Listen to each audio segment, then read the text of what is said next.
ज्याला आपण रेकॉर्ड पाऊस म्हणतो अशा प्रकारचा पाऊस पडलेला आहे। एनडीआरएफ एसडीआरएफला अलर्टवर ठेवलेला आहे। दर 3 तासांनी लोकांना अलर्ट देतो की कुठे पाऊस पडणार आहे, किती पाऊस पडणार आहे, काय केलं पाहिजे। शेतीच्या संदर्भात पंचनाम्याचे निर्देश दिले आहेत, तिथे नीट पंचनामे करून त्या संदर्भातली एनडीआरएफ प्रमाणे मदत ही केली जाईल। या बातमीचे प्रायोजक हॉटेल चित्रा एक्झिक्युटिव्ह, सम्राट चौक, सोलापूर। राज्यामध्ये मोठ्या प्रमाणात अतिवृष्टी झालेली आहे। साधारणपणे गेल्या 3-4 दिवसातल्या सगळ्या अतिवृष्टीमध्ये जवळपास 12 ते 14 लाख एकर जमीन ही त्या ठिकाणी त्याच्यावरची पिकं जी आहेत ती बाधित झालेली आहेत। काही प्रमाणात जनावरांचं नुकसान झालेलं आहे। विशेषतः आपल्याला माहिती आहे की नांदेड जिल्ह्यामध्ये मोठ्या प्रमाणात जी काही ढगफुटी सदृश परिस्थिती झाली त्याच्यामध्ये 8 लोकांचा जवळपास मृत्यू झालेला आहे। त्यामुळे ती देखील एक अतिशय वाईट अशा प्रकारची घटना घडलेली आहे। ओव्हरऑल आता परिस्थिती बऱ्यापैकी नियंत्रणात आहे।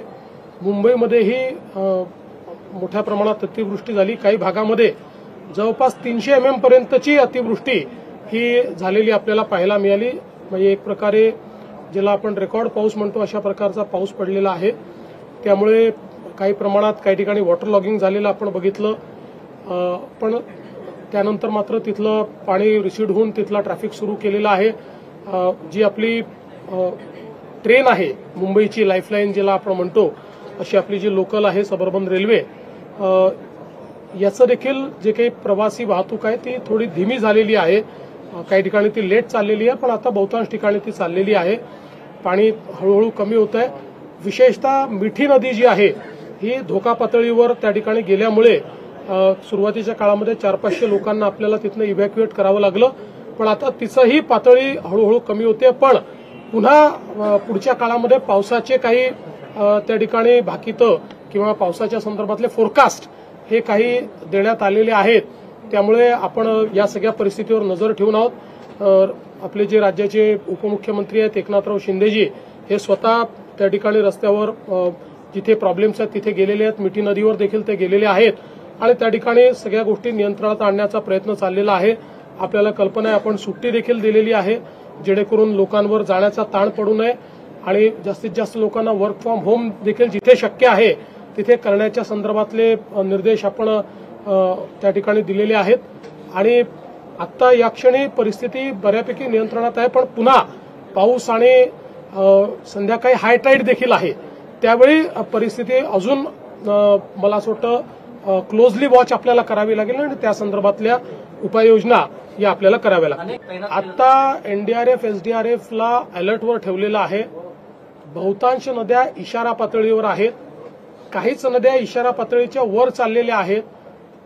आपल्या बाजूच्या राज्यांसोबत आपला नीट संपर्क आहे, त्यामुळे जो काही विसर्ग आहे त्याचं जे मॅनेजमेंट त्या राज्यांसोबत करावं लागतं ते मॅनेजमेंट आपण चांगल्या पद्धतीने करतो आहोत। बऱ्यापैकी बाजूची राज्य देखील आपल्याला त्या ठिकाणी जी काही मदत करायची ती मदत करतायत।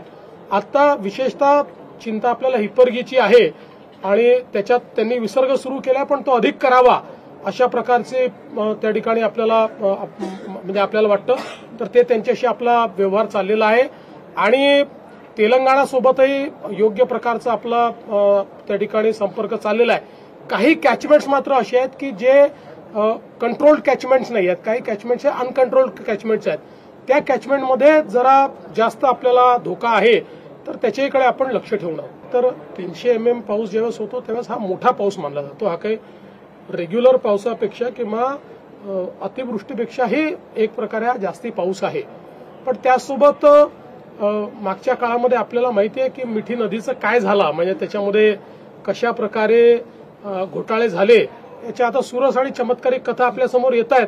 त्याच्यामुळे पूर्वीच्या काळात मिठी नदीमध्ये गाळ काढण्याच्या नावावर ज्यांना काम दिलं होतं त्यांनी काय काय केलंय हे आता समोर आलंय। तर नव्याने ती कामं हातामध्ये घेऊन राज्य सरकारने महानगरपालिकेला आदेश दिलाय आणि महानगरपालिका नव्याने आता ते कामं करते। आपण कालपासूनच या संदर्भातली माहिती दिलेली आहे, कारण हा सगळा भाग रेड अलर्ट आहे।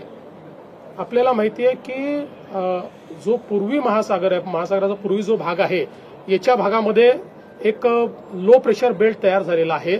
बंगालच्या उपसागराच्या भागामध्ये एक लो प्रेशर बेल्ट तयार झालेला आहे आणि जोपर्यंत लो प्रेशर बेल्ट आहे तोपर्यंत अतिवृष्टी संभावित आहे आणि म्हणूनच इकडे रेड अलर्ट दिलेला आहे. रेड अलर्ट प्रमाणे या ठिकाणी मोठ्या प्रमाणात पाऊस पडतोय आणि त्यामुळे काही अडचणी या निर्माण होत आहेत. कारण आपल्याला माहिती आहे की आपलं सगळं जे काही डिझाईन असतं हे नॉर्मल प्लस 10% असतं, पण ज्यावेळेस अतिवृष्टी होते त्यावेळेस काही काळ डिस्ट्रप्शन्स निर्माण होतात.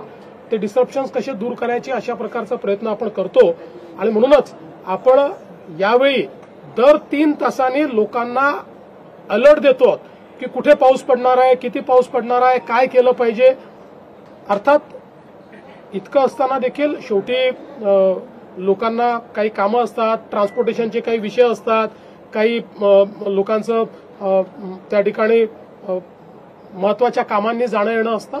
त्यामुळे अशा प्रकारचे रस्ते तुंबतात, त्यावेळेस त्यांना अडचणी होतात, पण त्या वेगानं दूर करण्याचा प्रयत्न चाललाय. शेतकऱ्यांचं मोठं नुकसान झालेलं आहे, त्याचे पंचनामे करण्यासाठी किंवा काही मदतीसाठी काही घोषणा ऑलरेडी 2 गोष्टी केलेल्या आहेत. पहिलं तर जिथे जनावरांचं नुकसान आहे, घराचं नुकसान आहे किंवा दुर्दैवाने डेथ झालेली आहे त्यांच्याकरता जिल्हाधिकाऱ्यांनाच अधिकार दिले आहेत.